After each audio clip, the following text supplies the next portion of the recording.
Hyderabad parade గ్రౌండ్స్లోని వీర సైనిక స్మారక స్తూపం వద్ద కార్గిల్ విజయ్ దివస్ సందర్భంగా బీజేపీ తెలంగాణ రాష్ట్ర అధ్యక్షుడు ఎన్ రామచంద్రరావు అమరవీరులకు నివాళులర్పించారు.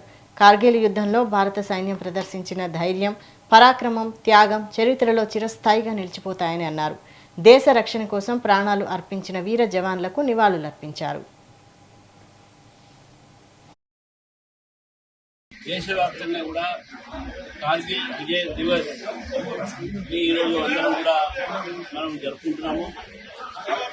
ఇదే రోజు మన భారత సైనికులు మన సరిహద్దులను కాపాడుతూ అనేక మంది మరణించారు.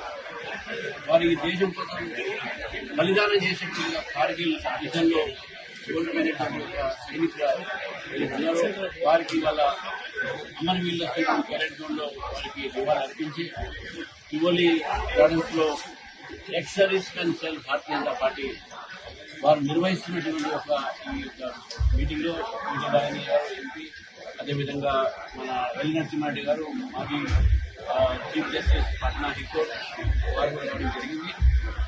ఈ సందర్భంగా నేను చెప్తాను, ఈరోజు దేశంలో యువతకు దేశభక్తి భావనాలు పెరగాలి. దేశభక్తితోనే మన దేశాన్ని కాపాడగలుగుతాము.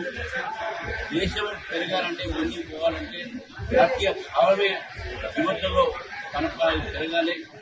అటువంటి ఒక దేశాన్ని మనం ఈరోజు నిర్మాణం చేసుకోవాలి. కాబట్టి ఈ కార్గిల్ విజయ్ దివస్ ఏదో ఈరోజు దేశంలో ఉన్న యువకులకు జాతీయ భావం కలిగేటటువంటి రీతిలో దీంతో ప్రోత్సాహన ప్రేరణ పొందాలని చెప్పేసి కూడా ఈ దివస్ కార్గిల్ విజయ్ దివస్